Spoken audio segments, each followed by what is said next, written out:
Welcome to the Money Mastery 3% Acceleration Program. We're just trying out some new software. I see some people are in the room already.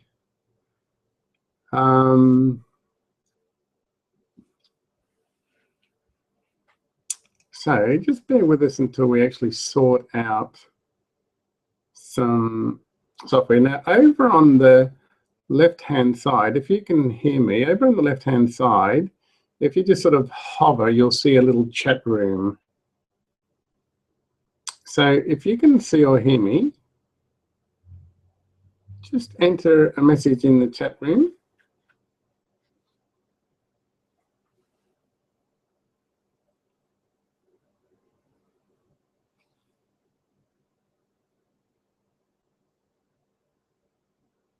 Okay, so there's nothing coming up there.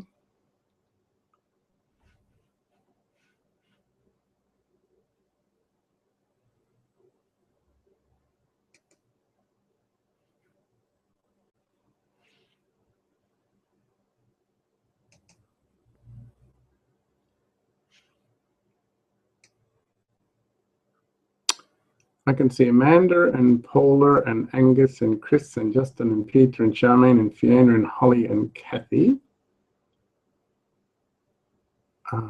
Kathy has just put up a hand, so we'll just invite Kathy to see what happens. So it's just a bit of teething. So, oh, here we are. Great. So I've just found the chat room, and apparently you can all hear me, so that's good. Have you guys got your cameras turned on? Because I believe, hi Charmaine, thanks. Have you guys got your cameras turned on? Because I believe that you should be able to see each other. Maybe I've got to do something.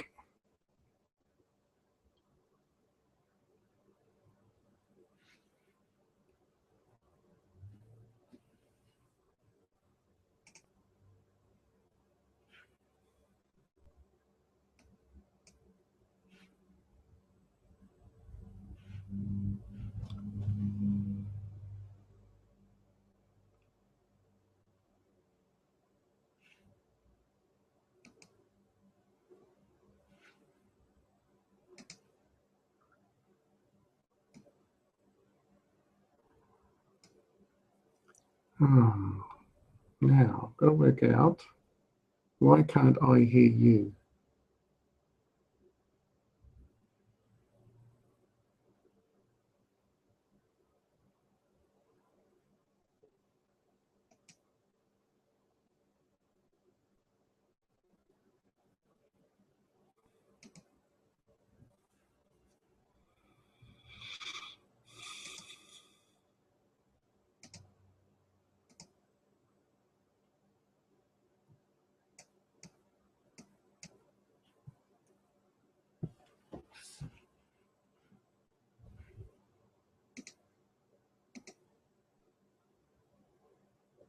So have you guys downloaded your apps and things of that nature?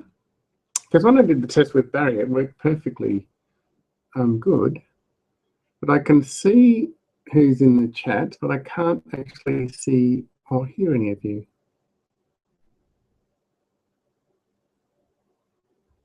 So Peter's got his hand up.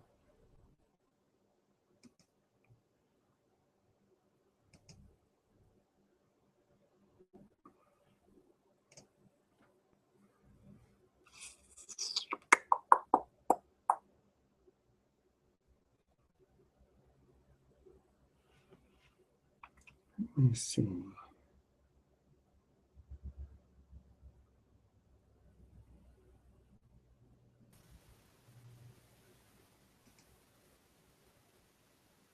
I can hear something happening.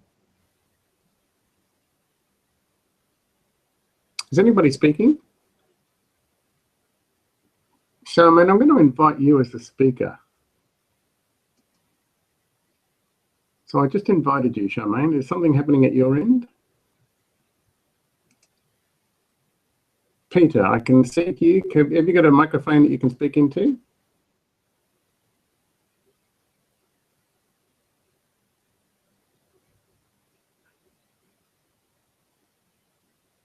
Can't see you yet, Charmaine. But Peter's icon just came up against mine, so I'll just return him to me down the bottom of the screen.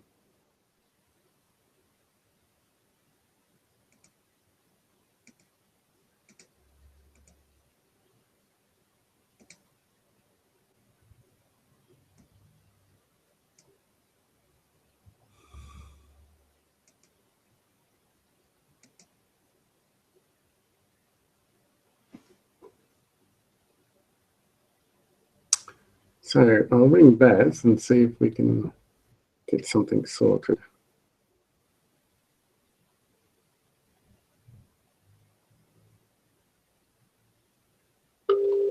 I'm sort of hearing something really vaguely soft in my earphone.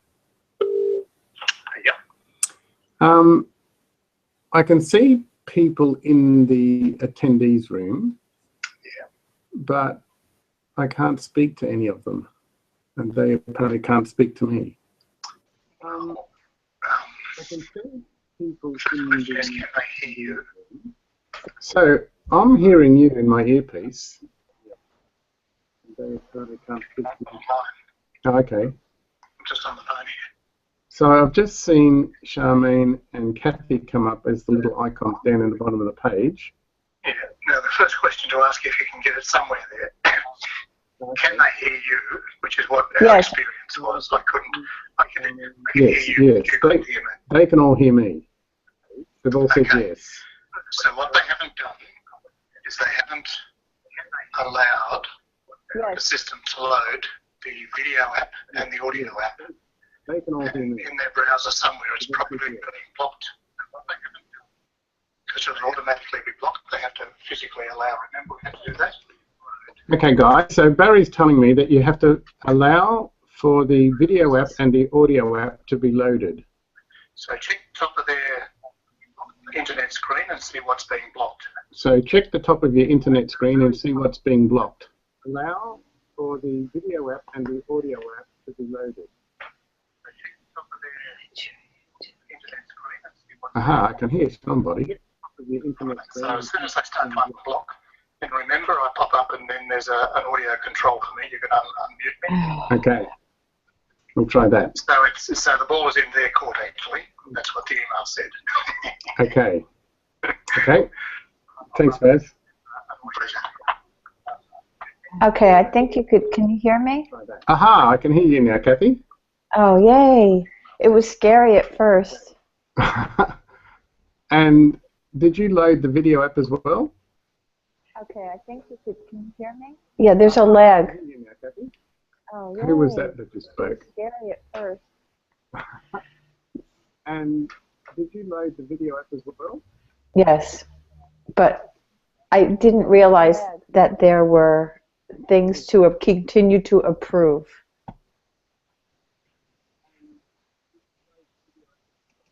Yes, but I didn't realize. So I can just see Amanda come up, and now I can see you, Amanda. So Yeah. Can you hear me? yes, I can. Good. I did have to install something, but it only just asked me to do it. Aha, now I can see you, Charmaine. So, but I can't hear you. Yes, I can. I can see your lips moving. Install something, but it only just asked me to do it. Aha, now I can see you, Charmaine. But I can't hear you. I can see your lips moving. There appears to be a little bit of a delay on the system too. Who's doing that deep breathing? There appears to be a little bit of a delay on the system too. Who's doing that deep breathing?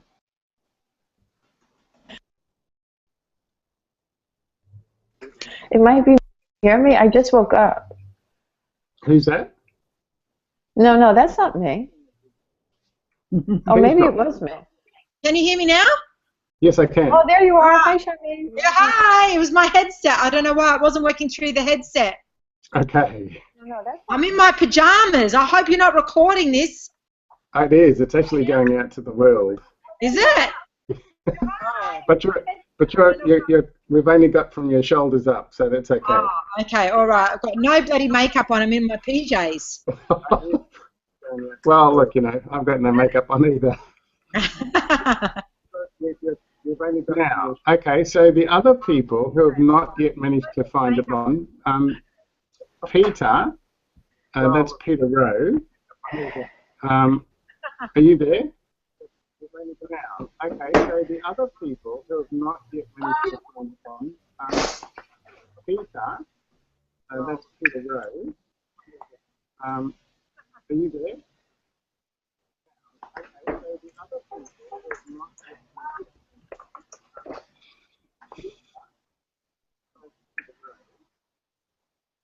So Fiona, Holly, Justin, Chris, Angus, Paula, I need you to look up the top of your computer screens, and you might see a little prompt that says allow or not allow. I need you to look up the top of your computer screen, and you might see a little prompt that says allow or not allow.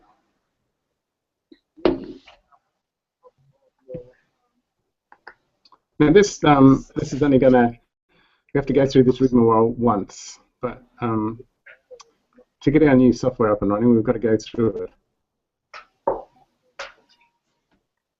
Now this is only gonna, you have to go through this rigmarole once, but to get our new software up and running, we've got to go through it. This we're gonna go through this rigmarole once.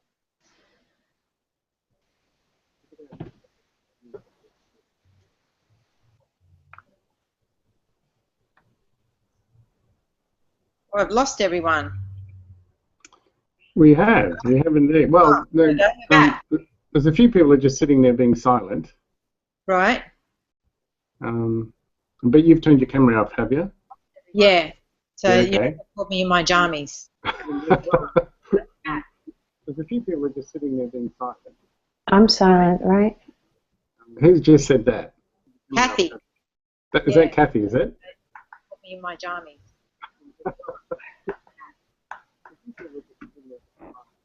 I'm silent, right? Who just said that? Kathy. Is that Kathy, is it? This is really giving me some... Are you guys getting the feedback, or is it just me? Yeah, No, I'm getting. Amanda? Yes, I'm hearing the conversation, and then it's repeated. Are you guys getting the feedback, or is it just me? Yeah, I'm It getting, just did it again. yes. Conversation, then it's repeated.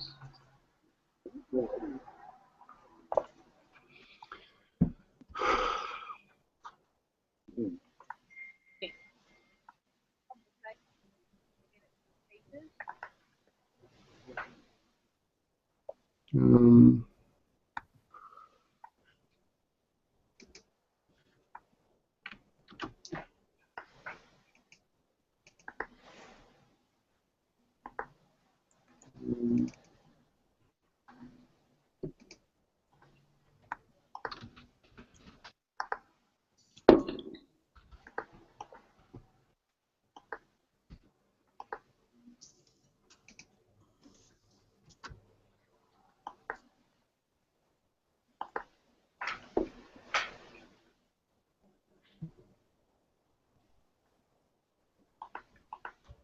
Now I can't hear anything.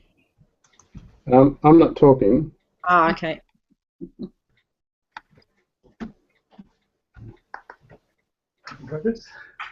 No, it's really unsatisfactory.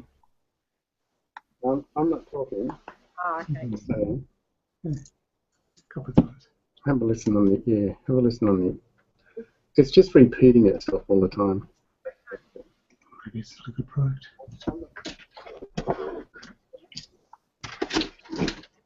So some people have managed to. Amanda. Some people have managed to find their way to us. Yeah. So Charmaine's on, Kathy's on, and Amanda's on. Yeah. I can't hear Peter. I can't get Peter to respond. Yeah. We've got all of these other people here. Yeah. So Charmaine's on, Kathy's on, and Amanda's on. I don't quite know. Is there something in the background? So if I go to the chat, so Lisa and Chris, still all frozen up at our end. Justin, I can hear what you're hearing. So Justin, have you loaded all your software and stuff and allowed all the apps? Angus and Kathy, same for you. Leonard, same for you. So Justin, have you loaded all your software and stuff and allowed all the apps? Angus, So we can hear you. yeah, so that's, and then if they, so Amanda, Yep. just say something. Hi. Say something. Yep. Well, See you. Yes, I had to. It didn't ask me to load anything initially, but then after a little while, it asked me to load, install something, which I did. Yeah. So Yes, a video app and an audio app. no, I only had to do one thing. Oh, you've got a Mac though. Yeah. To load, install. so see, Amanda's conversation is coming back again. Yeah. So your conversation is repeating itself. Yes, I can hear that too. Do one thing. Oh, you've got a Mac. Yeah. Well, maybe we better stick with webinar jam. Fiona says, I can't see anything that says that. Holly says a big lag from my end. Yep. So when Barry and I tested it, it worked perfectly well. So why can't we get it to work perfectly well now? Anything that says that? Holly says a big lag from my end. Yep. So when Barry and I tested it, it worked perfectly well. So why can't we get it to work perfectly well now?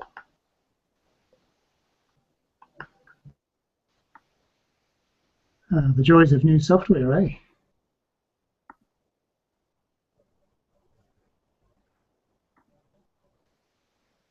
Well, it might be that with no jam, just till Google Hangout doesn't cut the mustard. Which is why GoToWebinar still exists.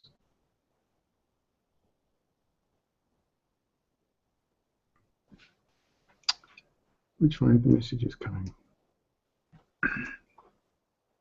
Oh, so Peter says I can only use the chat box at the moment. No, Justin, there wasn't any apps in the email. When you started to log in, you should have been prompted to download some apps.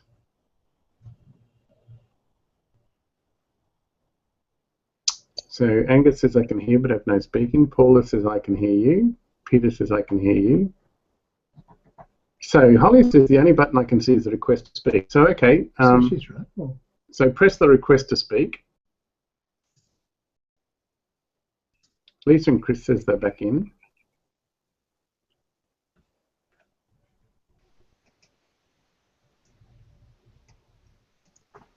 requests up here. Oh, here they are there. All right.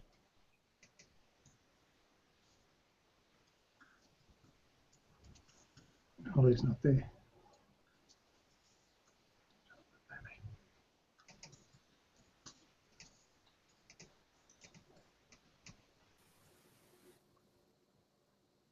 So I've just seen your request to speak, and I've just returned you as an attendee.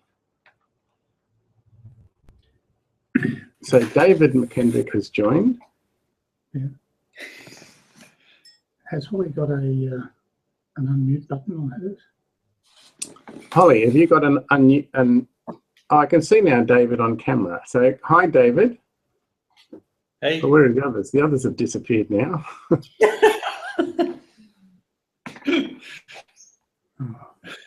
We have superpowers. You do. unmute yourself. Who?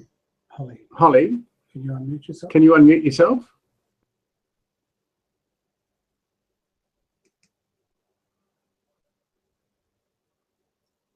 So Can they hear us? I think so. You can hear us, can't you? Yes. Yes. So Fiona says now there's no feedback.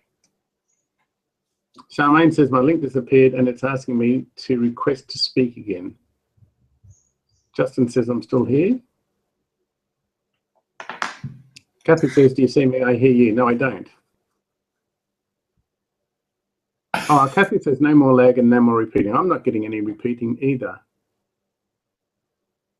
Kathy says I can hear you. Can you hear me? No, I can't. The only people I can hear now is Kobe and David. Yeah, we're still here. You're there, look. I know. I can see us. So Amanda says no feedback now, but I don't see you, Amanda.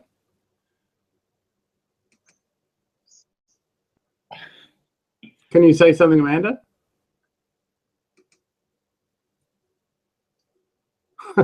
Young says, I love this live trial and error. Thanks, pal. It's supposed to be trial and error. We thought we did the trial and error.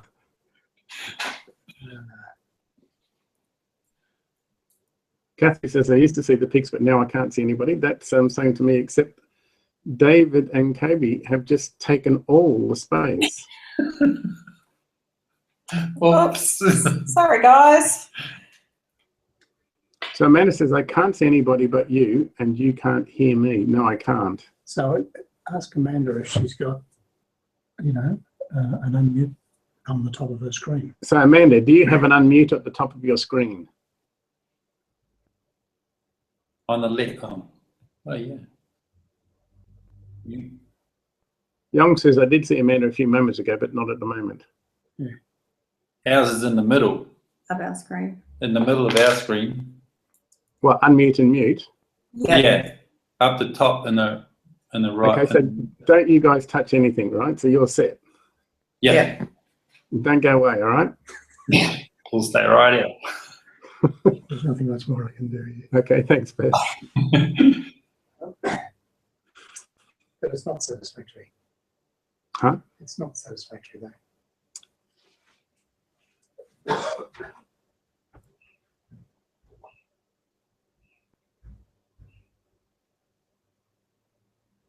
So Kathy says on the Mac, the chat unmute is at the bottom.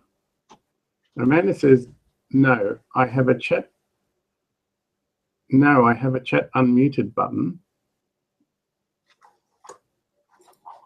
Oh, just tonight. I'll turn the fish off because the water's going down. Yeah, I was wondering, I couldn't see any where it was going from. Okay, thanks. Bum, bum, bum. So it's live.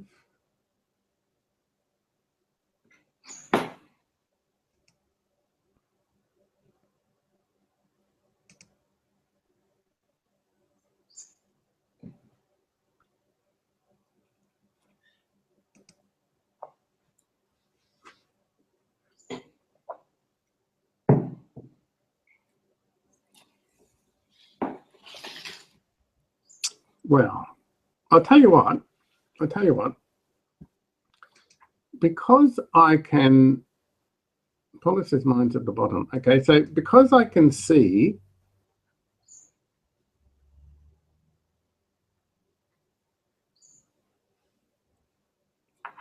okay, I'm getting all these messages about unmute, but I still can't see or hear you.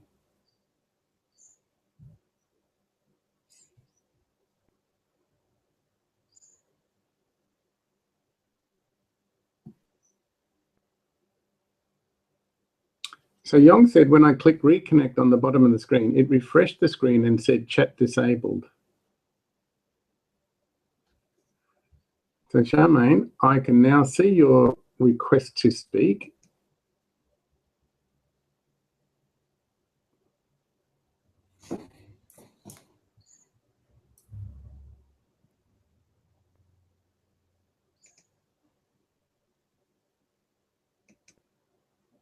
So, Charmaine, I just invited you as a speaker.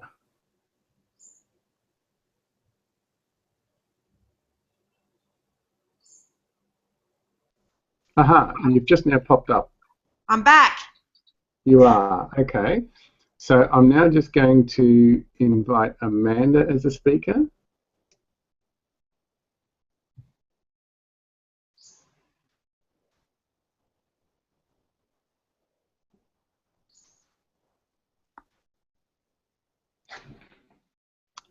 Justin, I'm going to invite you as a speaker. So Amanda is now just popping up.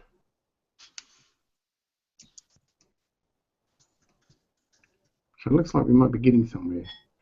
So, okay, so somewhere on your control panel there must be a request to speak button that Charmaine and Amanda have just pressed. So for those people, I just saw your request to speak, Justin. So it must be working its way through the system, because that's exactly what the others did. Paula, I now see your invite as a speaker. So you put your little finger icon up. So I'm just going to click on that.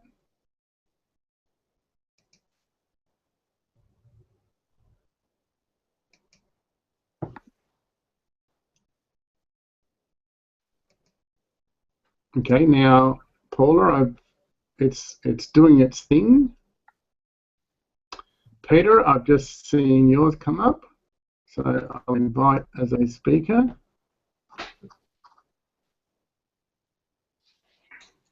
Yong, I've just seen yours come up, so I'm going to invite as a speaker.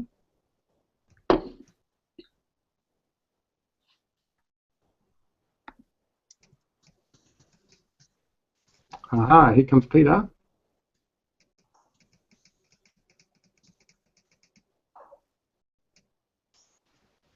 Yong, I can see you. Yeah, what happened? Can you actually hear me? Yes, I can hear you now. So what happened? The screen's doing some funny stuff. It's all popping up. I think it's just all catching up, and it asked me to actually accept the terms and conditions. So.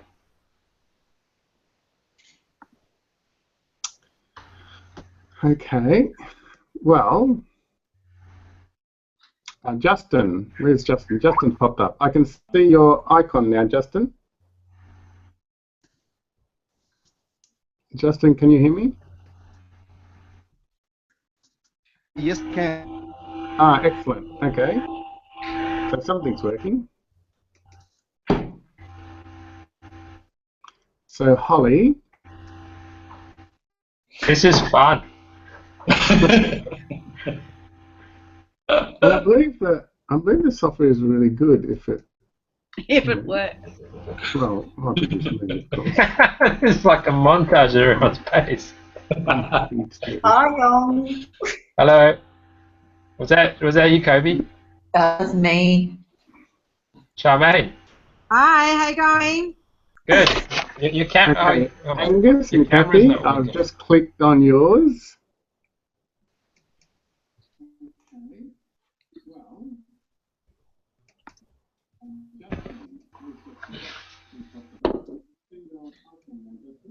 G'day, Amanda. Hi, Yong. How are you? I see you've got aliens with you, overlooking you. Owls. A friend of mine painted. A friend of mine painted that. Oh, it's very So nice. Fiona Evans, I've just found yours and clicked on it, and it's now active. Holly, I've just clicked on yours, and now it should be active. Now you guys down the bottom of the screen, just talk among yourselves, all right? Okay.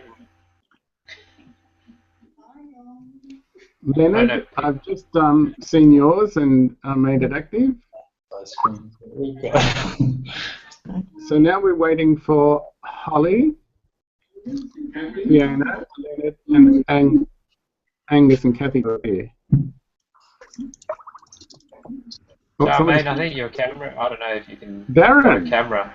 Oh, no, but my camera's off at the moment because I'm just working while I'm waiting for it to start. Oh, Yeah, it's just Fiona. Hi, Fiona. out of time for not following instructions. Yeah. Hey, look, we've almost got a quorum. And the others are now working their way through. Oh, here's Barbara. G'day, Barbara. Okay.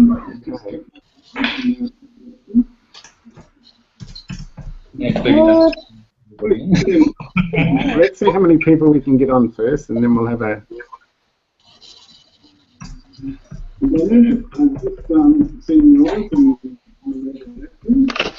We've got our feedback again, have we? Now we're waiting for Holly. Is there a delay on the feedback? Well, it went away, but now it appears to have come back. At the moment because I'm just working, waiting for it. Time for not following instructions. Yeah. Let me plug my headset in. That might help with the feedback.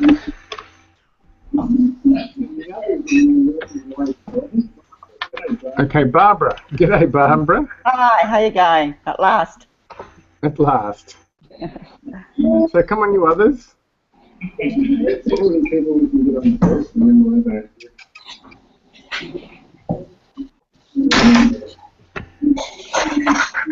Just excuse me for half a tick. I just got to shut the window.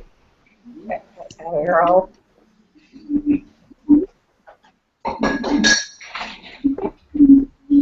What are you eating there, David?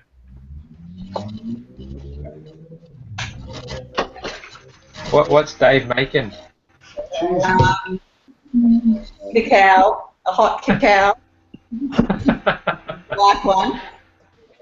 Yeah. Can you teleport it like Star Trek style? Yeah, he said to bring a cup. Yeah. Where's your cup?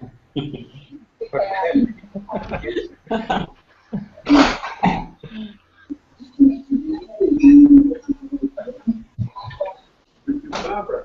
Hey, Barbara. Hi, how you going? At last. At last.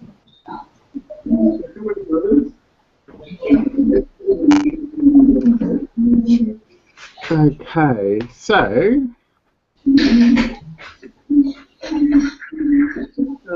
now let's see if we can do a bit of Q&A so that we can learn our how to work our controls.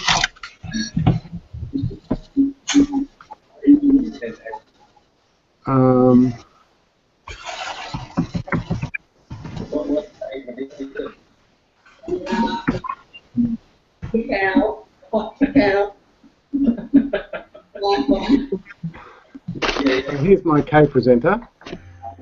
My co-presenter is 7. Where's your cup? Yeah, look. If you look over there, mate, you can see Amanda.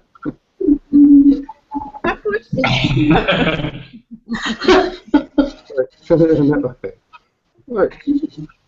So g'day. Supposed to fix the screen so you can each see each person every 2 seconds. Okay, so you hop down or you sit down and do something, alright? But you can't hug the camera. Yeah, well, sort of. Who's trying to set up the Who's that? Is that Fiona speaking? Oh, yes, sorry, Paul. I was just telling Darren what's going on. Yep, no, so now we're going to try and get some way to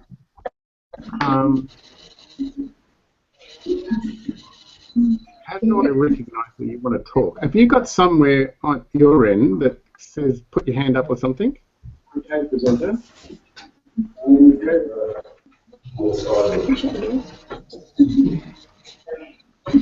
This one.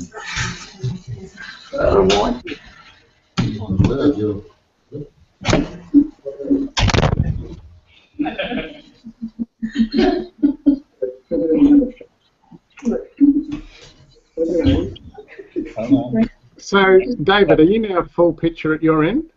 Yeah.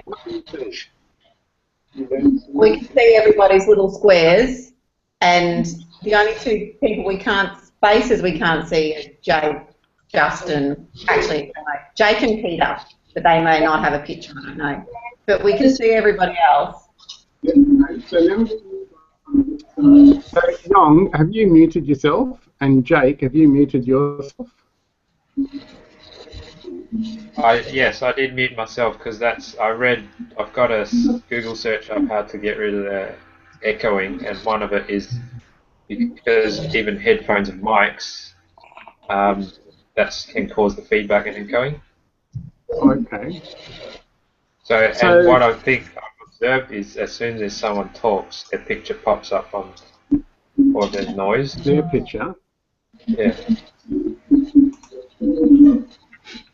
Okay. Like Justin's has popped up now.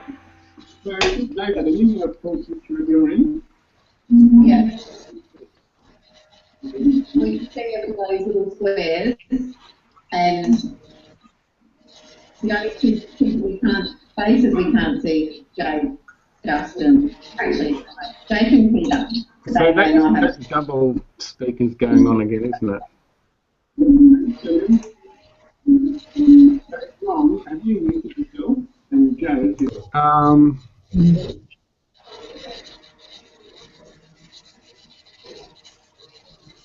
well, let's try. Just all mute yourself. And if you want to ask a question, ask it in the chat box. Okay. And then when you're answering it, I will invite you to unmute yourself. Okay. So if anybody would like to type a question in the chat box.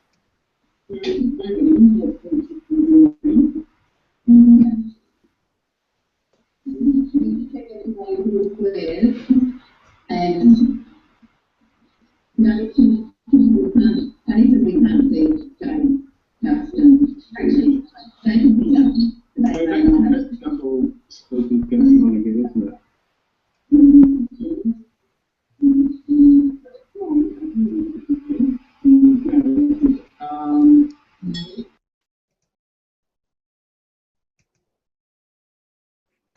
Okay. So just all mute yourself. And if you want to ask a question, ask it in the chat box. Okay. I'm looking in the chat box, but I can't see any questions yet. Okay. So if anybody would like to type a question in the chat box.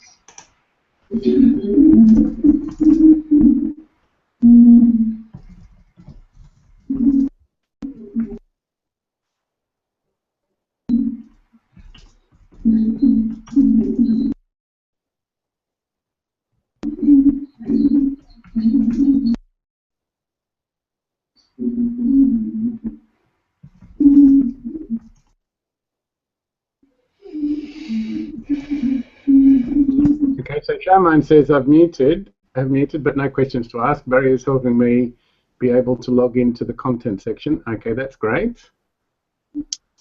Lisa and Chris says, I guess they're talking about David and Kobe. We knew that you would make the big screen one day. Angus and Kathy says I've muted myself, but I can't see any questions yet.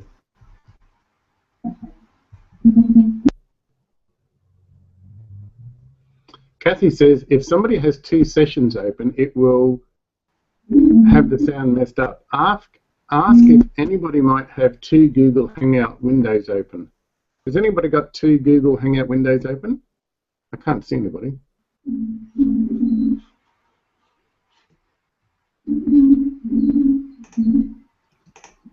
So Fiona just typed no, but I didn't see that no come up in the chat box. I just saw it came up on the screen. So where did you type it, Fiona? But no questions to ask. Barry is helping me be able to log into the content section. Okay, that's great. Lisa and Chris says, oh, okay. So there's two chat boxes. One appears to be on the left-hand side, upper, which is a little blue icon that says chat. But in my control, when I go to the Webinar Jam Studio, I have a chat box that Amanda just typed no in. And Peter said no, and Kathy says, I have a question, give me a sec. So there appears to be two chat boxes. Is that the case?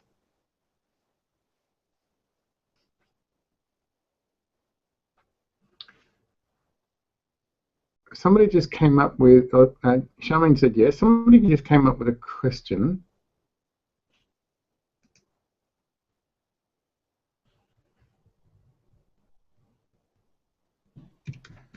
Okay, so it's David McKendrick. So, David McKendrick, you've just entered your question in the blue box, and now Charmaine is now in the blue box. So, okay, so let's make that.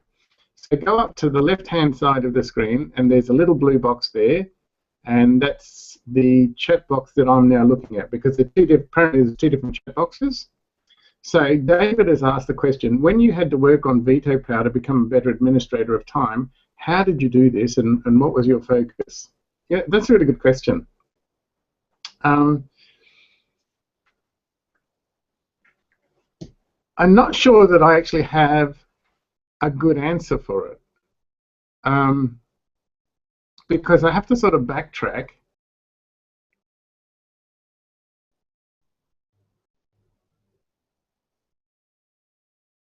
Oh, I'm just reading a message by Fiona. I asked her about the chat box. She said, no, I just moved my cursor to the left and there was a chat box there. Okay, so that chat box that I'm looking at now, which is including the one that Fiona is typing in, is up on your left hand, the upper left hand side of your screen. There's a little blue icon. If it's not there at the moment, if you just go there and hover over it, it should come into view. Now, to answer that question, I don't particularly think I actually had a skill or anything like that. I think that just by virtue of the fact that I actually wanted to do something, and so all my attention was based on that wanting to do something, and I don't necessarily see the point about the the formula for self-directed neuroplasticity. I only learned that later on. In fact, I've only learned about that, I don't know, I guess for the past, I don't think I was actually teaching that when, let's say, Justin was doing the program. So I think Justin finished the program about 2010. So Holly's just sent me a message, but I can't read it.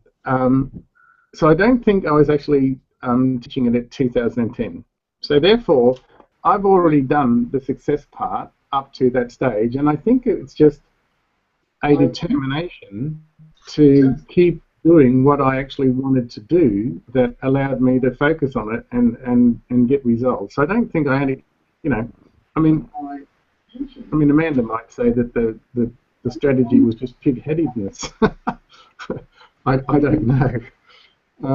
But I don't think the point about, you know, if you can understand, that feedback is just now coming back. I wonder why. I only learned that later on. In fact, I've only learned about that.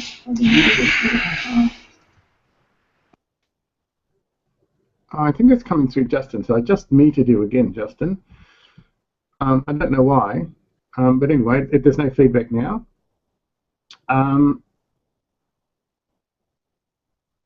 If you understand that if you want to achieve something, it's like an athlete. If you want to achieve anything, it doesn't matter whether it's in business, it doesn't matter whether it's in, you know, finances or some sort of, you know, development of some sort of kind, you know, some sort of expertise. It doesn't really matter what it is. If you just get the idea that it's like having a dark room and a room full of light. And it really is that simple. When you have the light switch on, the dark room is not there. And when you have the light switch off, the dark room is there. So the only reason why something would be taking your attention is because you have actually turned the light on in that particular room. And maybe you're not realizing it, you know. So you have the control switch over what it is that you see and hear and do and focus on. And if you're not using that control switch, there is something about you that is either self-sabotaging or making excuses, or that you fear, or that you're not serious, or that it doesn't mean that much, or your why is not big enough. You know, we can now look at all of those reasons, but the act of focusing on something is actually not that difficult. It's as simple as, like, you know, if the switch is on, the light is on. If the switch is off, the light is not on. So you have a dark room and you have a light room. And so what you focus on is as simply, it's as simple as focusing, it's flicking on a switch. Now, those people with children and things like that, you know, you might have a dozen things that basically try and grab your attention, but then it becomes up to you to either focus on that or to keep focusing on what you want to focus on. And, you know, I think it's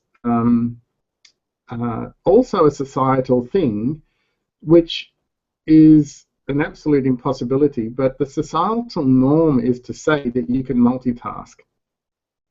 And that's the biggest con job in the world. You cannot multitask. It's not possible. The brain cannot be in two places. It's like saying that the room can both be light and dark at the same time.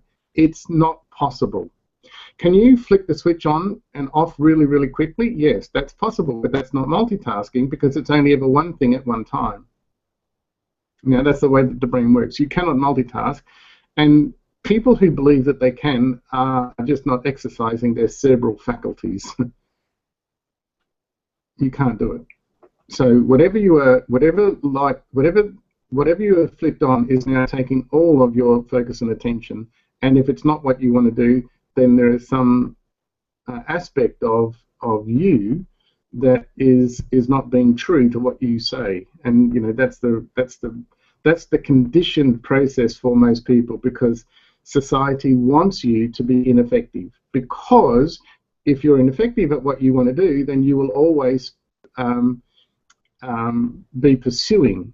And so you'll always be contributing to society by giving your money and time away. And that's exactly what society wants, because that's the way an economy grows. Great question. Thanks for asking. Now, this seems to be working. So, so David has another question there. Oh, sorry. Kobe says, did you have certain things in your life that you had to remove? People or hobbies, or maybe?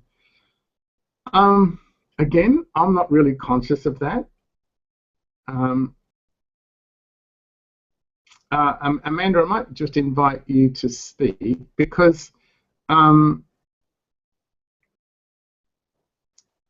it's not often that I reflect back on and understand all the steps that I did. Okay, so in one sense, I wasn't actually the witness of my journey. You know, I basically just decided to do it, and then I went ahead and do it.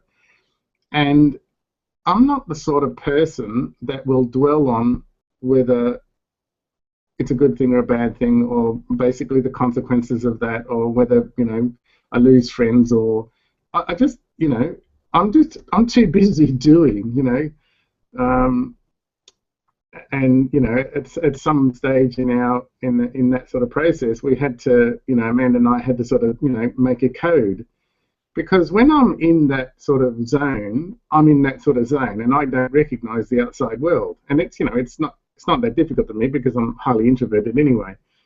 But say when somebody wanted to contact me, you know, they would be talking, but I wouldn't be hearing, sort of thing. And so we had to sort of, you know, have this sort of earth calling Paul sort of arrangement, which was a trigger for me to sort of, well, pay attention. So I might just unmute Amanda and see if... Okay. Oh, so you're unmuted, Amanda. Yeah, I unmuted myself. Yeah, so if you're going to any observations? Now, yes, it's public, this is being broadcast and recorded, okay, so... Can't say anything too damning. I've got an image to uphold. You know, that analogy used of the light and dark room, I think that what you do is you've got a really good capacity for focus, just innately. So you have the light on in the room that you're interested in at the moment, and but when you shift focus to another room, you don't leave the light on dim. You switch the light off completely in the room you've left, and have the light on brightly in the new room. So you're a person whose focus is always unidirectional. So, you know, when you were an artist, you were fully an artist, and then when you decided that you were going to work on investing and work with finances, you completely stopped the artist side and focused on the money-making side. Now, I can't remember, but there's an idea, a theory about the fact that there's two different types of people in this context, and there are people who are really good at doing the one focus, and there are people who are naturally going to be multi-focused, so they're never going to be as penetrating in any of their pursuits as the really focused person. Does that make sense? So you're a person who's naturally really uni-focused. Those of us who aren't like that have got to work really hard and be conscious of the fact that our natural tendency is to be focused in more than one direction. Okay, so thanks for that. And look, as soon as Amanda said that, you know, when you move out of a room, that light goes off, and it's not sort of, I don't leave the dimmer on or anything like that. There's absolutely no glimmer. So it is off, and you're absolutely right in saying that whatever I'm focused on next it's got all of the light. I don't, you know, so there's nothing scattered. So, but I didn't know about that uni-focused and that sort of multiply. Has anybody got, so I'll just now mute Amanda again. So, oops. Okay, now has anybody got anything they want to add to that? Or I'm just going to now try and open up your mic if you've got, or perhaps you can unmute yourself if you want to say anything.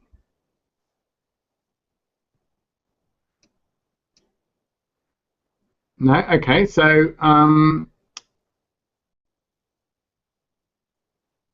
there's no more chats. Oh, here we go. Hey, Justin.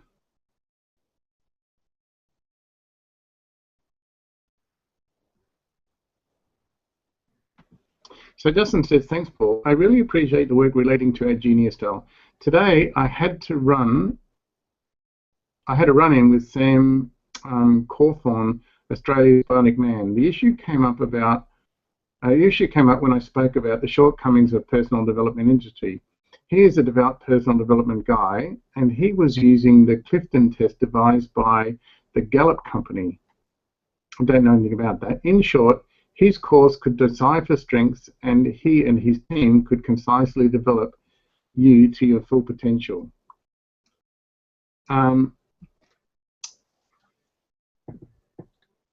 Okay, I'm not sure what you're specifically getting at there, Justin.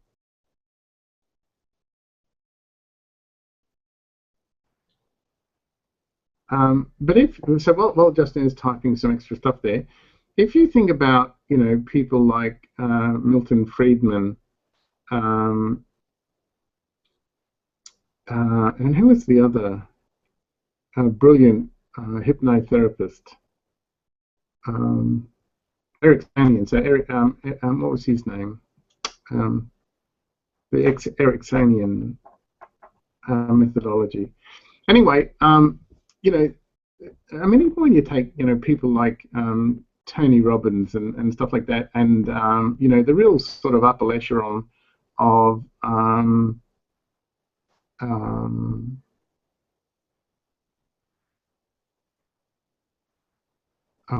just can't think of that personal development style.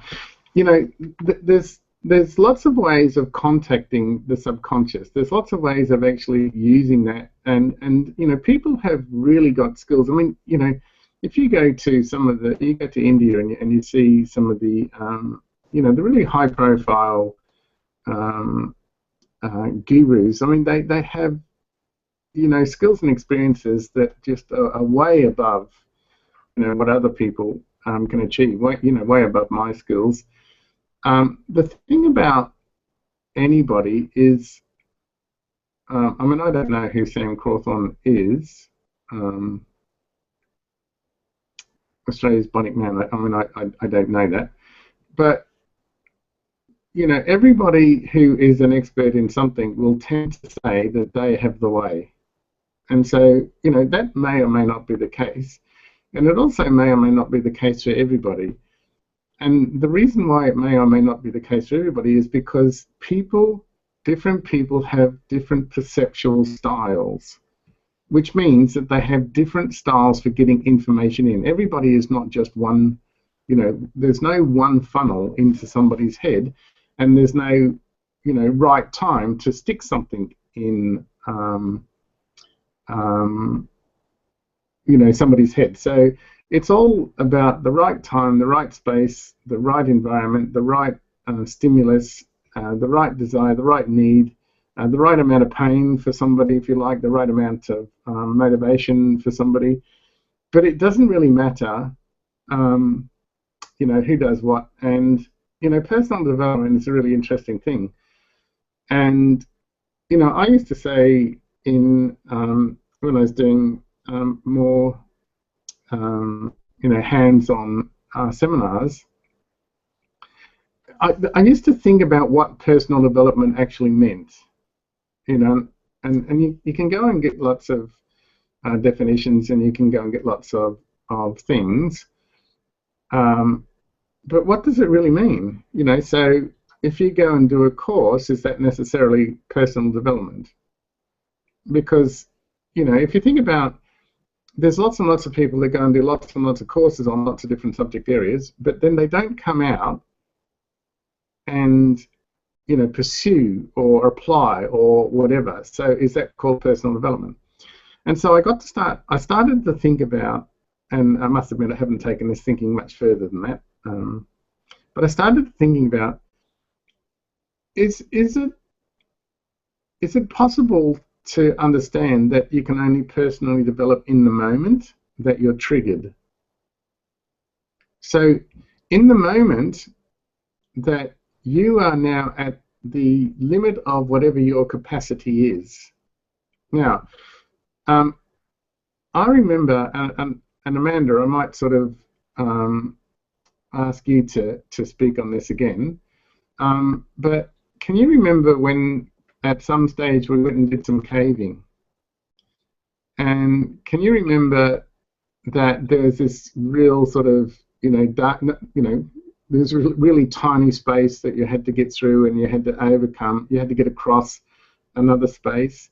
Now, I'm quite happy, and when I was witnessing it, I was absolutely dead certain that you were now at the limits of your capacity. If you were left to your own devices, there is absolutely no way you would have got any further. So in that moment, you had used all of the possible resources that you had. Come on, Puss, sit down. Yeah, that's a good girl. So all of the possible resources that you had, and if it wasn't for those around you and the trust that you had, and when you're, you know, in that blind sort of panic state, it's, I don't know whether we would actually call it trust, but can you remember that, and can you speak to it? Yes, I can remember it quite clearly.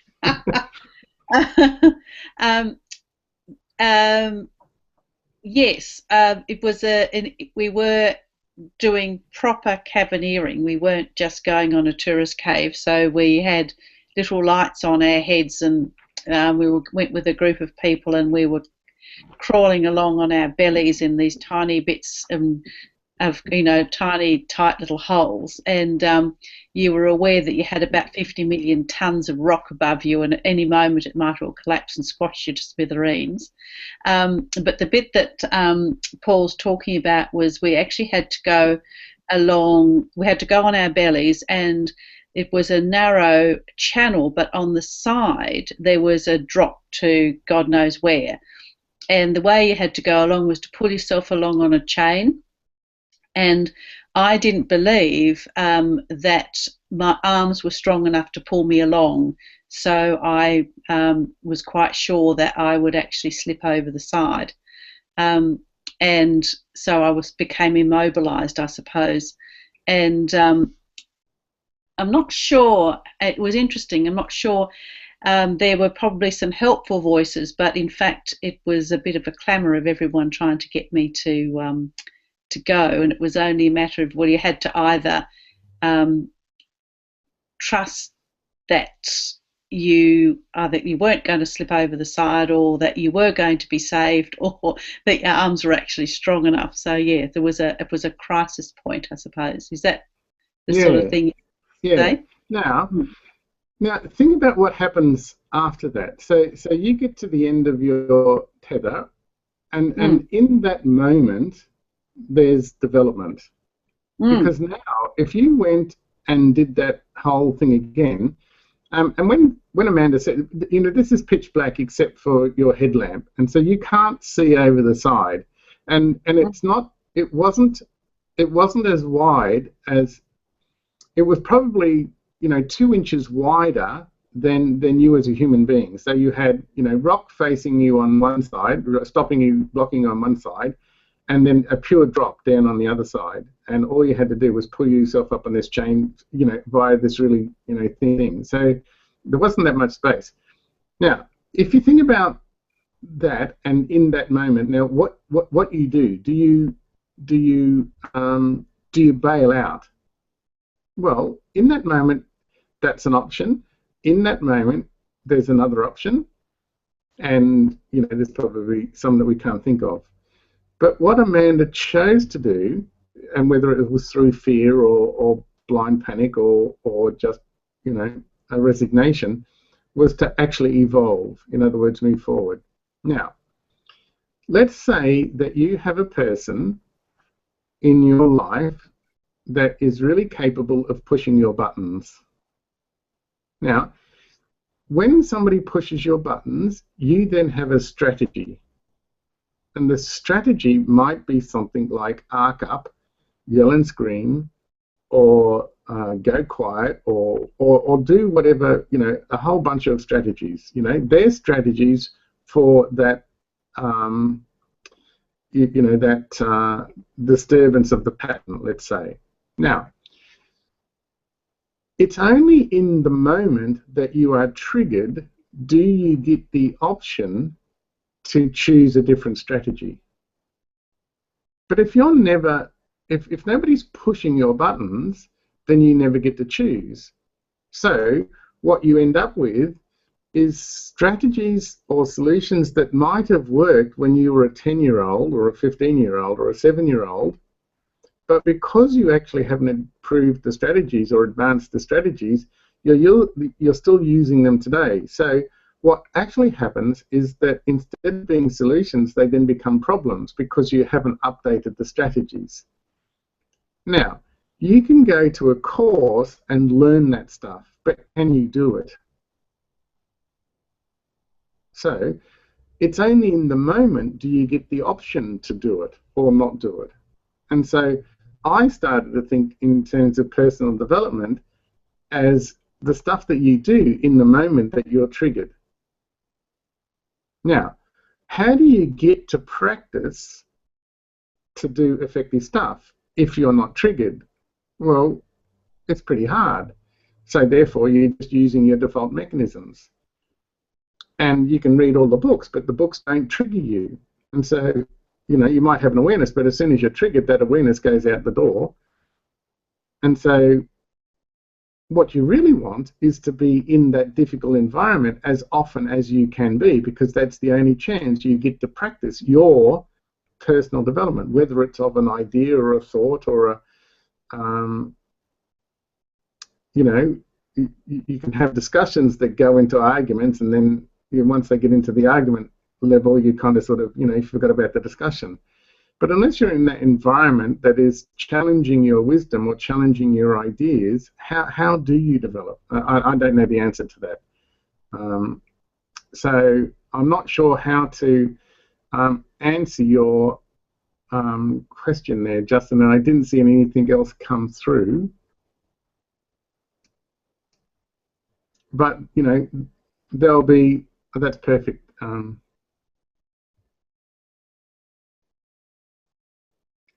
Yeah, so there'll be all sorts of, I mean, everybody that has a test really believes in the test, otherwise they would be using somebody else's test. I don't necessarily, that's just not my, if you think about athletes, they're tested to the nth degree, and they can be tested, towards what their potential would be. Whether they realize it or not is something that is internal to them. And so, I don't tend to, agree or disagree with anybody, because it's just not, it doesn't achieve anything, because it just gets you into that sort of blue environment of being right, and it's right way thinking. And I've become so tired of right way thinking. I used to entertain it once, but I'm just so tired of it. Okay, any other questions? Now I'll just go back to the other chat room to see if anything's coming up in there. So Kathy says, I have a question, but something seems to be wrong with my audio and video. Can you see this? Yes, I can. Kathy says, I am listening to month 2 again, and I'm on the first video. I want to know what you think about this. Based on what I have typed out below. That's correct, Kathy. I can't hear you. I can't even see you on the screen. Leonard, I see your question, but I'm just going to deal with Kathy's question for a minute. By the way, Kathy said she loved your question, Justin. So Catherine says, I'm listening to month 2 again, and I'm in the first video, and I want to know what you think on this. Based on what I've typed below from the first video, have I made a quantum leap based on how I designed myself out of a particular relationship? I understand that everybody leaves a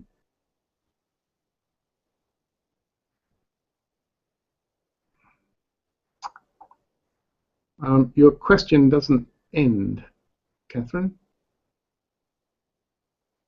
I understand that everybody leaves, and that's where it ends.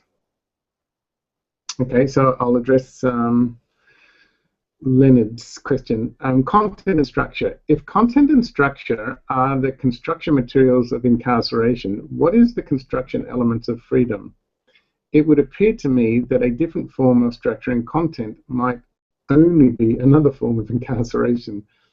Okay, so content and structure is one of the more difficult subjects to understand. Now, if you go back and watch that video on content and structure again, so content is basically anything that you might be dealing with at whatever age and at whatever social disposition that you are experiencing at that time. So if you are a 2-year-old and you're playing with a rattle, the rattle is content. If you're a 10-year-old and you're playing with a bicycle, then the bicycle is content. If you're a 20-year-old and you're playing with a diamond ring, then the diamond ring is content, or cars, or whatever. Okay, so content is whatever material possession that happens to basically be in your world at the time that we're talking about it. Now, the structure part of it has to do with identification. The word identification simply means to make the same as. So, making the same as yourself, for example. So when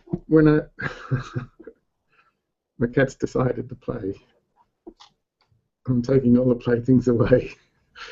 So let's say a baby is in a bassinet, or a toddler is in a bassinet, and they've got their favourite rattle, and you take the rattle away, then there's going to be an upset. So why is there an upset? The upset is because you're taking away from that person, that child, something that that child has identified with. In other words, they've made the rattle the same as them because they've identified with it so much. And when you take it away, it's like taking a bit of them away. It's like taking their left arm away. So if you think about an engagement ring, you know, I don't know when it was, but not so long ago, you know, I think engagement ring, or the current fascination with engagement rings, is a modern construct by De Beers, and I'm not exactly sure how long, you know, that started. But what it is, and you know, then they put all sorts of symbolism on it and stuff like that. But it's all you know, it's an artificial construct by the social engineers who want you to spend money. And so, I'm not saying that there's anything wrong with that, but it's the power of the identification. It's the power of making it the same as you, making it everything about. Jake, I just saw a question come up. I'm not sure whether that question is going to stay there, but it had to do with how do you know what. I'll have to go and look at that in another question box. If somebody takes that ring off you, or if you lose some of your material possessions, it's like losing you. Now, when you're so identified with something, that's when the incarceration happens. But if you're so, let's say, unidentified with something, if you just now experience the material world, but you don't make it a part of you, you don't identify importance in it other than it's to put shelter over your head. Now, if you think about the monks that you know, go and lead a life of solitude or prayer or meditation or whatever, they still experience the material world, but they don't experience it in a similar way to, let's say, Western culture does, which is all about ownership. And so the more that you own and identify with, the more incarcerated you are to it. The less you identify with, in other words, the less that you make the same as you, the more freer you are to experience what is. And everything in the end is absolutely transient. And so Kathy, you know, has a hell of a job getting people to disidentify with the junk that they collect in their house. And so out goes the junk, and then, you know, people are much more freer from that. So it's not another form of incarceration because there's no identification going on, and that's part of the psychological structural process to a material world.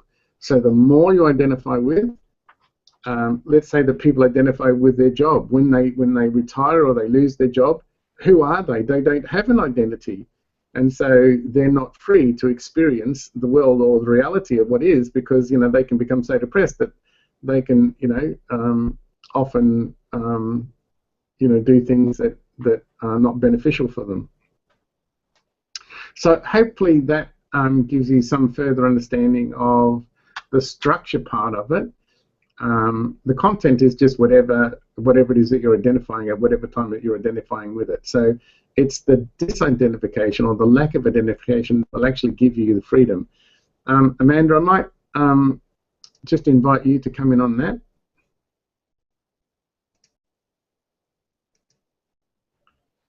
Okay, you should be unmuted. Yes, I'm unmuted. What did you want me to add to it? Were you having a direction or? No. Just if you had something to add to it, yeah.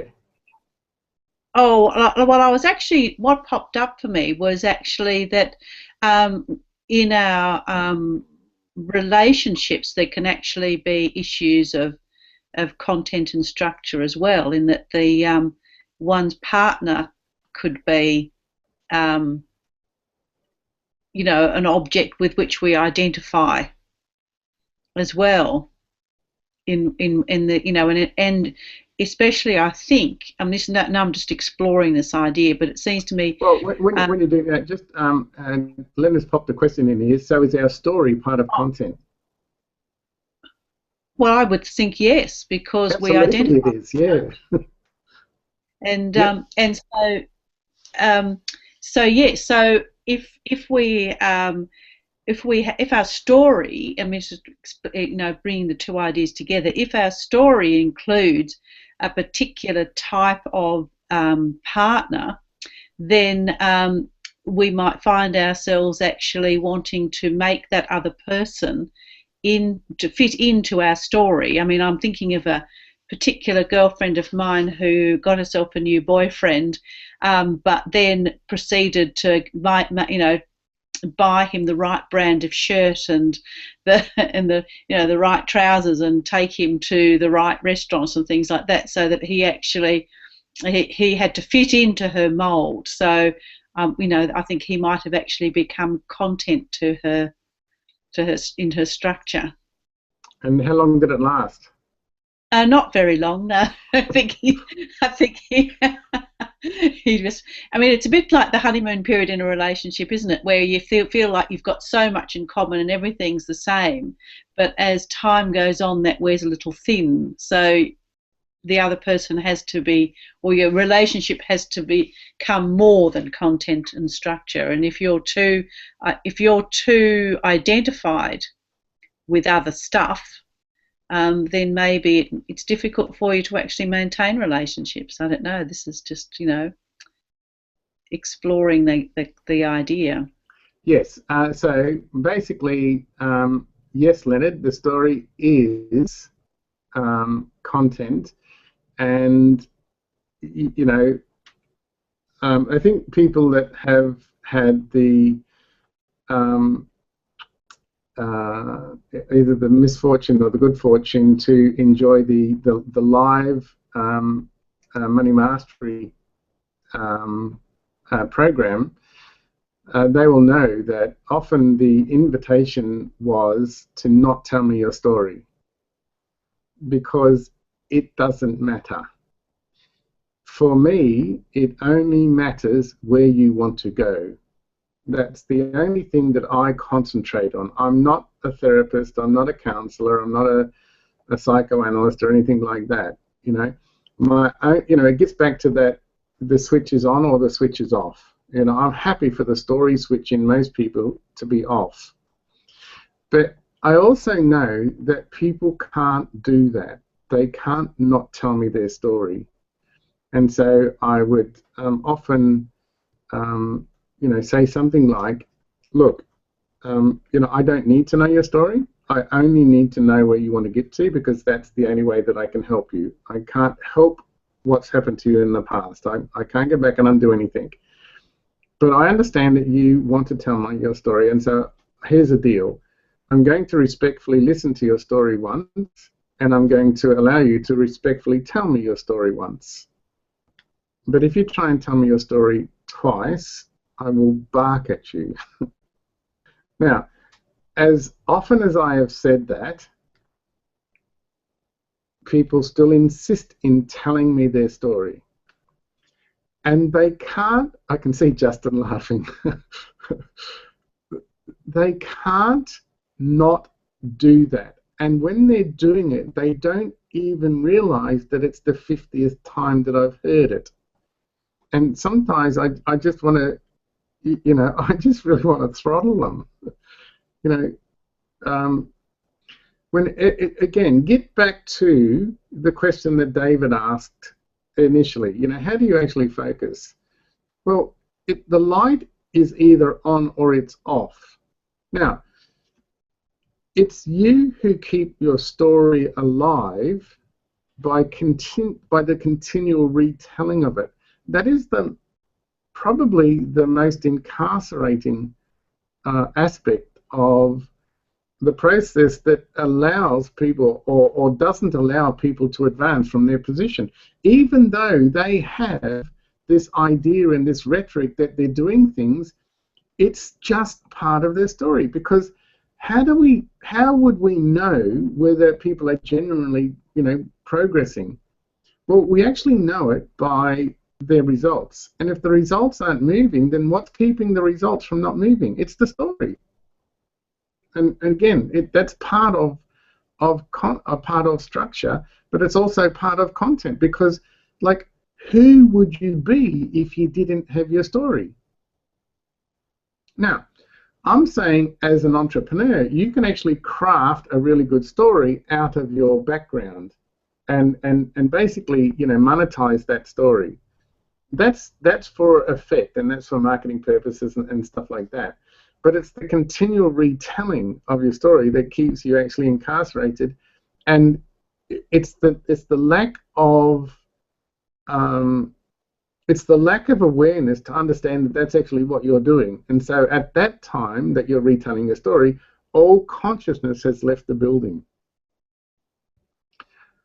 Okay, so Kathy has just sent me an email, so I'll go over here and, okay, so Kathy says, I'm listening to month 2 again, and I'm on the first video, and I want to know what you think about this based on what I've typed out below from the first video.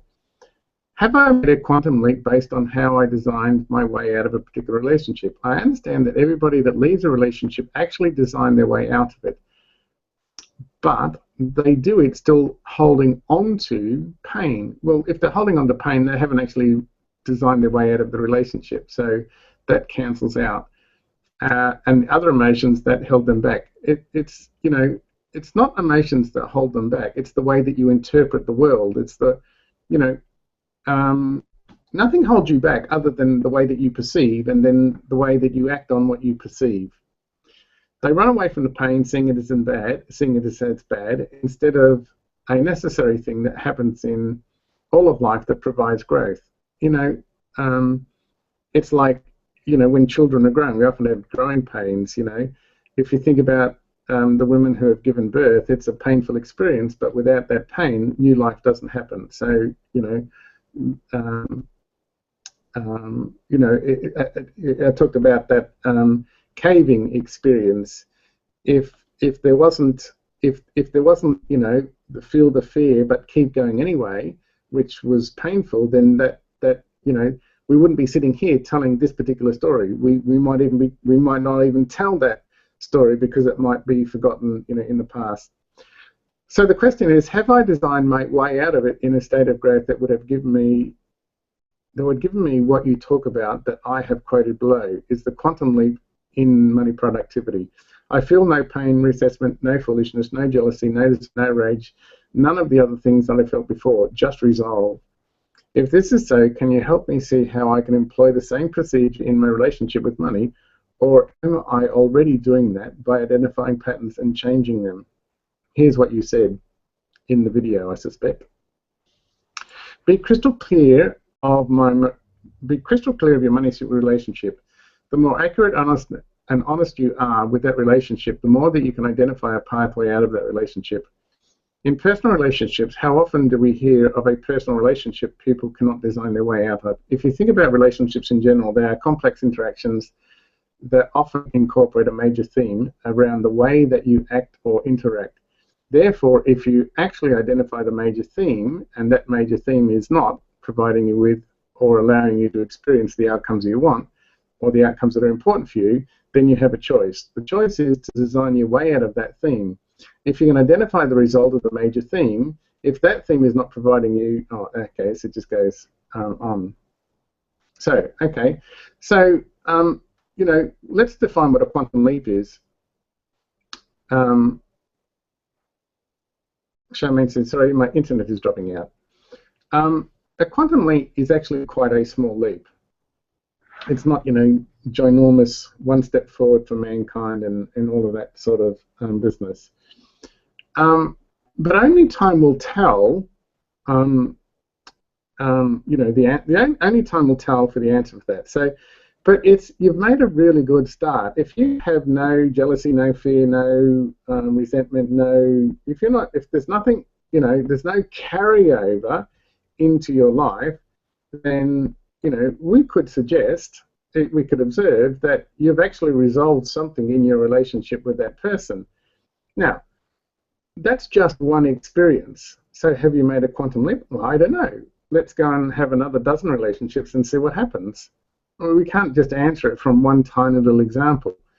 So if you think about, in your relationship with money, there is a major theme. And the major theme revolves around the three things that I talk about within the consumption code. It's conspicuous consumption, it's the philosophy of fertility, and it's affluenza. Now, people don't know that they are subject to those major themes, and yet they do it every single day of their lives. And so, if you think about your particular relationship with money, I would have to have a more in-depth conversation with you, but the answers are always found in the results that you're getting in whatever it is that you're considering. So if you want to talk about what's your relationship with money, then have a look at your results around money. If you want to talk about what's your relationship, or what's the major theme that you have to wellness and health, then have a look at the results that you're getting. If you want to talk about what's the major theme that's operating in your relationships with other people, then have a look at the nature of the results of the relationship. Now, when I said that the more honest you are, the more you will see, it's actually quite difficult for people to be really open and honest about what's happening in their relationships or what's happening in their results.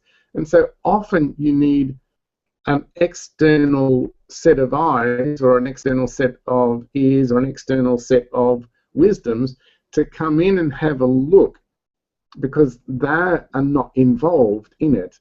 And so it's like, you know, I can see that my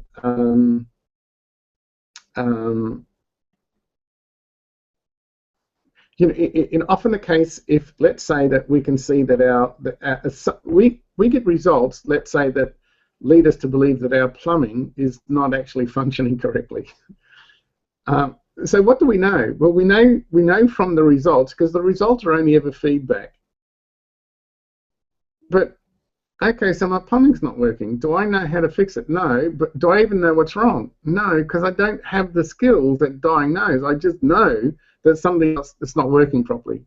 Now, it's easy to go out and get a plumber to come in and have a look at the plumbing, and they can look at it and generally diagnose it, you know, quite quickly, because that's their expertise.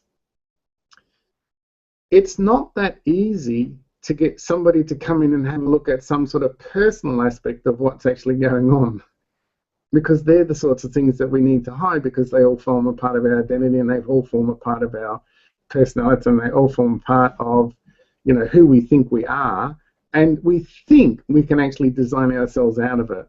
But again, the only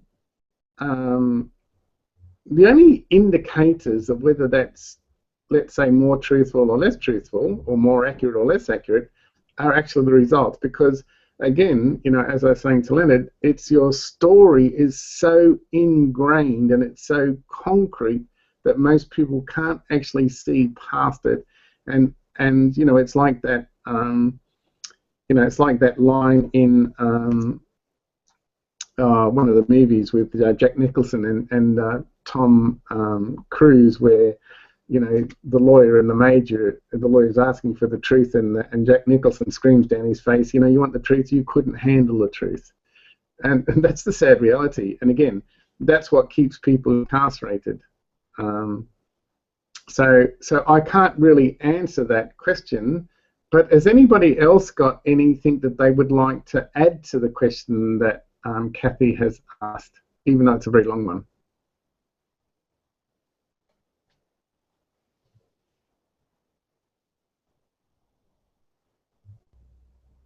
Okay, so we'll take that as a no, and I'll go over here and okay, so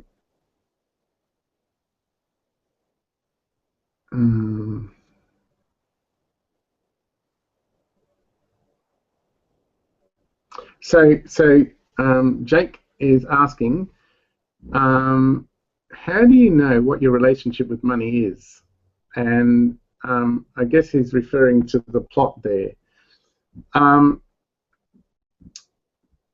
Initially, it's very, very difficult to know what your relationship to money is until you actually start doing some more investigation. Now, just on that, I had the idea that so let me back up a little bit. What fascinates me more than anything these days is in fact the answer to that question that you're asking, Jake. Now, as part of the Money Mastery 3% Acceleration program, the way that I've actually laid it out is to introduce people to the notion of the consumption code in a first series of videos, and then if they want to go on further, then they pop on over to the Money Mastery program, which means that if people come directly to the Money Mastery program via some sort of affiliate offer or via some sort of sales page, they'll actually miss out on the 3%, the consumption code series of videos. Now, so I'm just now aware of that, and so I'm going to, what I would like to do is I would like to do a new version of the consumption code series of videos where I can add more content to it. Now that's actually five 1-hour videos, and so what I was actually going to do was I was going to draw up a little schedule that, and then deliver the new version of the consumption code videos to you guys, and then record them as webinars, so that then I can slip them into the front end of the actual Money Mastery 3% program. So, so I'm wanting to do that, and I'm wanting to combine that a little bit with the material in the plot. Not to take anything away from, the live classroom content, but I just figured that that's so important, and it really addresses the question that you're actually asking. It's so important, and it forms the foundation of the rest of the Money Mastery program. So if you actually miss that foundation, it's pretty hard to put all the bits and pieces in the Money Mastery program into the context of money. So so I think the best way that I can actually do it is to freshen up that content and re-deliver it, but I won't. So I want to deliver it to you guys. I could probably do it like on one Saturday if we just do 5 sort of back-to-back with a little bit of break in between, or I could do it over 5 weeks, or I'll just, let's say, pick a Thursday night, or sorry, a Wednesday night or something like that. I might just get Barry to send you an email, or I might just get I might just put messages up on the Facebook page and just see what the consensus is, and then I'll do it from there. However, the short answer to that question is that you always have to look at your results around money. Now, if your results are just roughly approximating what the majority of the population experiences around money, then you know that your money psychology has actually been shaped by the same people that are shaping the psychology of most people. And so if you basically earn your income through the exchange of your labor, and that's the only way that you do it, then it's a pretty fair bet that the only way that you earn money is in a way that is reasonably unrewarding for you. Because what happens is that the money that you earn through the exchange of your labor is actually not itself rewarding. So basically you get, I mean, we used to get paper money, now we get plastic money, and now we don't even get that, we just get, numbers in an account somewhere. So there's actually no reward for the labor that you do. And it's by design. It's by design for that. So in other words, you don't feel rewarded if, let's say that they paid you in paper money like they used to do in the olden days, and all you did is stack that money each time you got paid, you just stacked it up on top of each other, And so if you did that, you'd have $7 million by now if you did that with all the money that you've ever earned. Just pay the government whatever they want, and then you just stack it up. And so you'll have a high pile of money. And it might take you, 5 or 10 years to get that high pile of money. But then you're going to say, do you actually feel rewarded for all of the hard work you did to get that? Is that pile of paper in itself rewarding? And the answer for most people is no. So then how do you get rewarded? Well, society tells you how to get your reward for the hard labor. Society tells you, or the social engineers tell you, that the only way that you can actually feel rewarded or receive a reward is to actually go and spend the money. So the money that you spend will be on buying you a short-term feel-good experience. It doesn't matter what form the short-term feel-good experience will. It becomes a material thing, an entertainment thing, a toy thing, a machine thing, or whatever. But the experience is only ever temporary. So for you to get more experiences, you're conditioned to go back and swap your time and labor, and then to spend the money in order to get those short-term experiences. Now, the third leg of that conditioning is to then, okay, make sure that you're willing to do that for at least 40 or 50 years of your lifetime. Make sure that you repeat that pattern for at least 40 or 50 years. Because if you repeat that pattern for 40 or 50 years, then I, the social engineer, or I, the owners of the means of capital, or I, the owners of the means of employment, I, the retailer, I am getting benefit out of you actually going through that process. If you don't go through that process, then I don't get any benefit because you're not going to spend money. So how do I ensure that you keep doing that process for 40 or 50 years? Well, that's where the third leg of that, classic conditioning comes into it. It basically gives you the ability to take out a loan.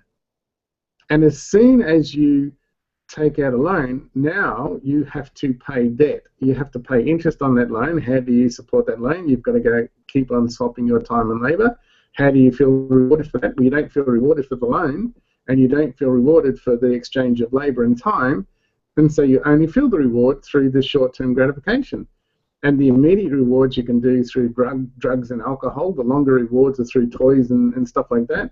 But again, they're only ever temporary. And so you have to keep on keeping on. And then they invented this thing called credit cards in the 1952, and I think it was American Express in 52 and Diners Club in 55, where they now gave you the ability to spend future money. You can now spend money that you haven't even earned yet. And yet people do that, and somehow it makes sense to them to keep on doing that. Again, talk about content and structure is the incarcerating process of that. But people are so identified with that process, they don't even know, and the majority don't know because, it's a conditioned thing and it's made to look as though it's normal. And so the way that you understand your relationship with money is to look and see whether it's the same as everybody else's, and you can be absolutely dead set sure that you're now in that conditioned process. So you always look at your results, and how can you get out of that? Again, you know, that's what the whole money mastery thing is tending to show by understanding, but it's the consumption code understanding first, and then the skill develops second. But there is so much more to getting out of that. There's so much more to getting out of the plot than just talking about it. That's why it's a, you know, it's content that I've created and developed over years and years and years of experiences of you know, dealing with people, and it's not something that you can grasp really easy. If it were, then, you know, we'd just do a course and we'd all be out and, you know, on enjoying ourselves. But the idea too is, as much as you guys can talk to each other about your experiences of it, that's going to be the fastest way that you'll actually learn. Otherwise, it gets to this, you know, content and reading, but not really digesting and living. So it's 8:45. I know that we've gone really late, and I know that we've had some really teething challenges. But I'll just go over to the other question box to see if there's anything there.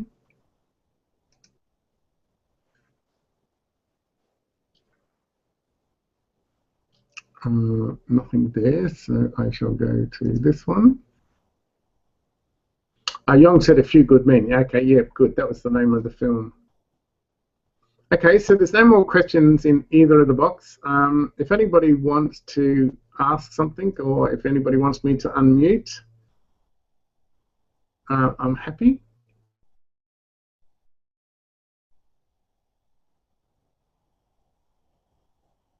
Can I talk? Yes.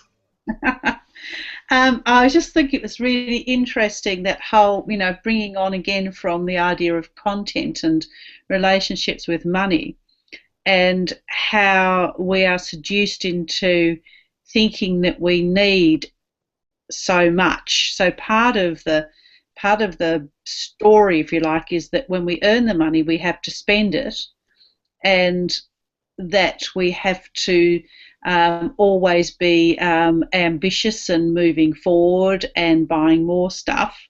You know, when you really think about it, we only probably need, you know, like maybe 2 or 3 changes of clothes, and we probably don't need what I call a Tuscan dream home, and we probably don't need a new car every couple of years.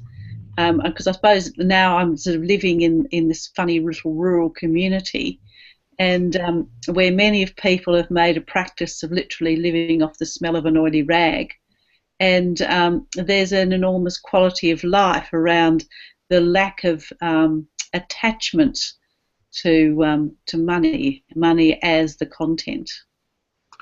And look, I think you're absolutely right. And again, that gets back to what I was saying about, you know, the 3 sort of socially engineered things is that sort of conspicuous consumption. Now, once you actually understand the depth of that and how pervasive it is, and how powerful it is in getting people to spend, and that sort of conspicuous consumption that leads to some sort of unacknowledged status anxiety, where you're always measuring by, you know, how much money you've got, or that you're displaying, or that other people are displaying by, you know, what they drive and what they live in, and how they eat, and all of that sort of business. The other thing too is that sort of philosophy of futility. The social engineers know that you can actually never be fulfilled by what they tell you to do with money, which is why you keep doing it. And then that whole business of affluenza. And you know, Yong and I have just spent a month or so, you know, down in Tassie on the farm, and you know, Amanda really is living in a shack. But there was also a friend of Amanda's over from the UK. Now, it's really interesting that when we got there was actually no shower, and you know, Kate, which is Amanda's friend, we had to set up a bed in the horse float. And so the horse float, sorry? Yeah. but like you come all the way from England, and you're half of your lifestyle has been used to hanging around with very, very wealthy people and very, very wealthy family and stuff like that, and yet you find yourself living, half you're living your night. Sorry, at night time you're actually living. You're being accommodated in a horse float in a paddock, where possums and drop bears and everything everything that moves at night time has full access. Snakes. Sorry. Snakes. What did you say? And snakes. Yes, the great fear of snakes. And Yong was actually he set up camp in Amanda's hay shed. And so he had his tent, it had a mattress, and he had his air mattress on top of that, and he had a fly over the tent. But that was Yong's accommodation for 4 weeks, and we had we set up an office in basically what could be quite easily described as a stable or a sheep stall. And that was the sort of central office, and it was really interesting that on several occasions that Kate remarked that these will probably be some of your happiest memories of this particular time, and there's no doubt that they were, but that's 4 people living in a very, very strange set of circumstances, and we only got the shower working, let's say, for the last week.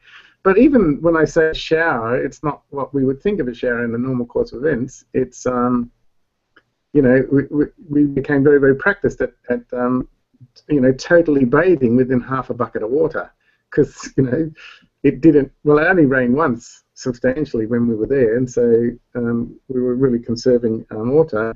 But there are so many things that you didn't need in order to have a really high quality experience for the 4 weeks. Can you say something about that, Jon?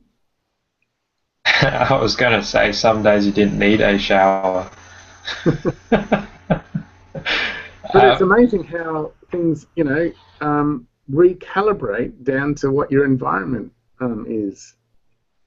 Yeah. I don't know if you noticed me nodding and smiling and laughing, and it's that recalibration. In fact, coming back to Perth, I've had to recalibrate back to the hustle and bustle, and it's actually quite tiring. Yes, so there's a loss of freedom, isn't there? Yeah, yes, that's I guess to put it in those words. Yeah, just living that simple life, and honestly, some days you didn't, or that's me anyway. I didn't feel I needed a shower. I mean, I was staying by myself in the hay shed, apart from the odd visits from the possums. And my shower was a $10 bag with a nozzle on the end. It was a solar shower, so my routine was wake up, whack it in the sun, come back at the end of the day, and then hang it up and run some water out of it and rinse off, and that's it. So and it was exposed to the field. People driving past on the road, I don't know if they saw me or not, but it's pretty far away, and it was just liberating just doing that. Yeah. So again, I think what Amanda is actually talking about is we don't really realize how far we have been consumed by the system in order to do the system's bidding. Now, this is not about the evil empire or anything like that. We all benefit by the enslavement of the 99%.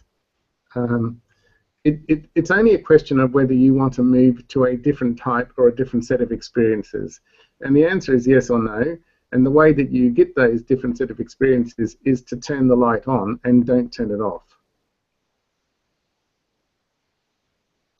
So, just to add, Paul, with regards to how much I actually spent over 5 weeks travelling, I think it was probably, minus the flights, I reckon it was probably about $800.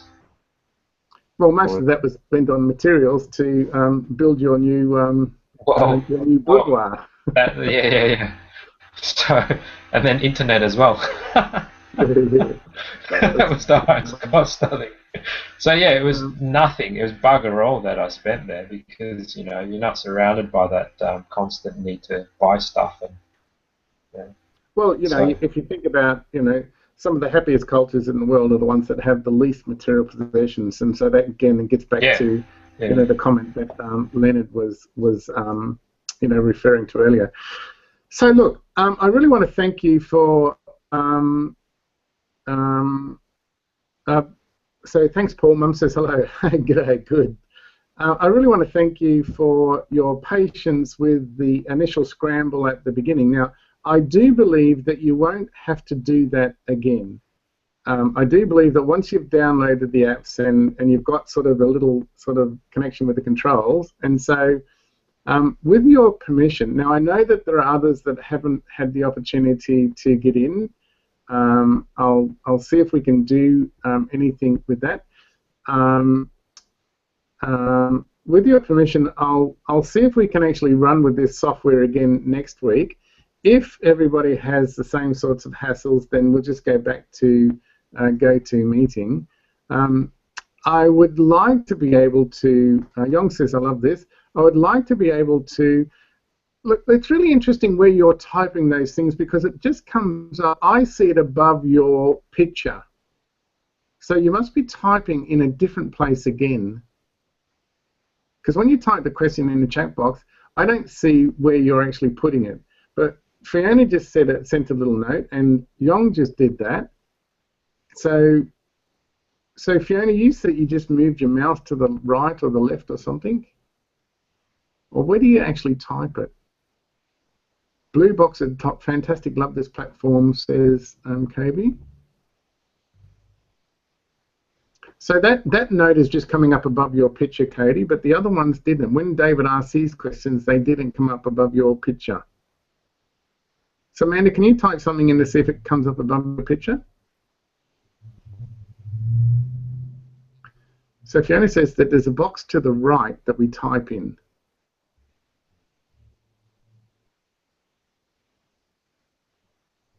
Barbara, can you see if you can type something?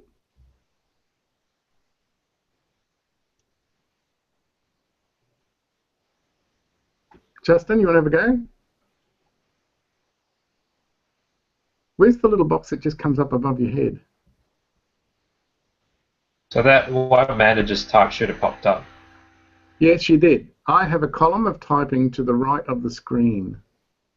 So Paul, you know how you mentioned there's a So hang on, wait. So sorry. Barbara, did you say? So Fiona said yes. Barbara, did you say something, or did you type something? No, you're muted. So I'll unmute you, Barbara. Yeah, I just wrote something in, and it's just come up on my. So yeah. Okay, great. So that was you, Justin, was it, that just sent that message? Yep. Okay. So we'll just see if we can spend a bit of time, and probably it will work out in the end. So just to add, Paul, you know how you pointed out there are two chat boxes on the left-hand menu, two choices. Yep. So no, there's one. So I have a control on the left that says Webinar Jam Studio. Do you have such a thing? Yes, and I can actually type in. Well, some of us have typed in that one. So 4 icons above the top one, above the Webinar Jam Studio icon, and you hover over it, says Chat. Yes.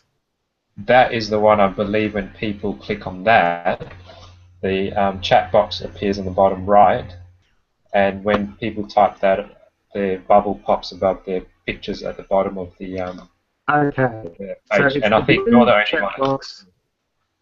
So there's two chat boxes. One's available in Webinar Jam Studio. Yep. And I have to go to that one, and so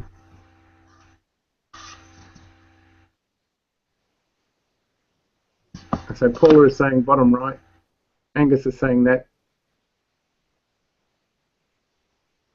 Oh, hang on. There's Leonard's asking a question. On the consumption code, I've just read a book that really helped drive your point around the consumption, called Early Retirement Extreme by Jacob Fisker Lund, in case anybody is interested. Now, okay, so let me now take that, let me copy that. Now, I have a box here that says I can write a message to everybody. So let me try it. I'm just going to put that in there, and it's called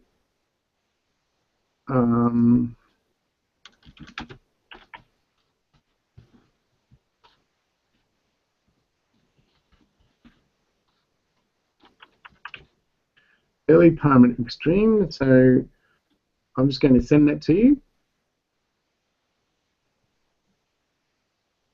Now, so I believe that I've sent it to the chat room in the Webinar Jam studio, and you all should be able to see the book title and the author. So Yong is nodding. Fiona is saying no. Justin is saying no. Are there Fiona and Justin in the Webinar Jam studio? So, Angus can see it, Leonard can see it, Barbara can see it. So it's in the, Peter can't see it. So you've got to go to the left. You've got to go to the little icon that says Webinar Jam Studio. If you click on that icon, on the right-hand side, you get a control menu, and then there's a chat screen, a chat room, and Paula says yes. Have you got it, Justin? Peter O just put no in the other chat box, so Peter O, go 5 icons down, hover, until you see Webinar, Webinar Jam. And what Paul just typed in should be at the top of that, on the top right. No, it's down in the middle now, so it's because people are in. Sorry, there's been more, yeah. So Fiona, can you see it?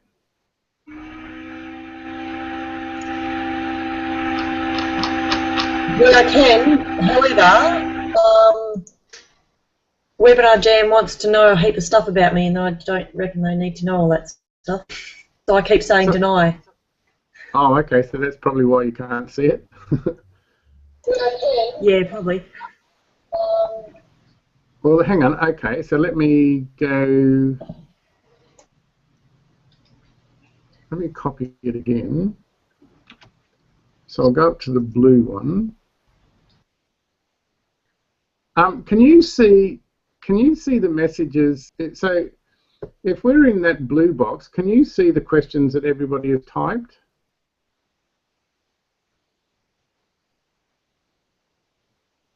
Yes, except for Leonard's post about the book. I don't know where that is. That's okay.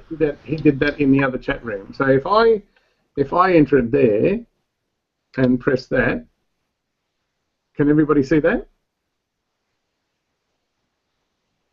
So Amanda says yes. Fiona says yes. Okay, so that means I can communicate to you all via that way. Angus says yes, Justin says yes. Okay, then we've got that one covered. David says yes. Okay, guys, I'm going to stop the broadcast now. I'm just going to stop the broadcast. It doesn't mean to say that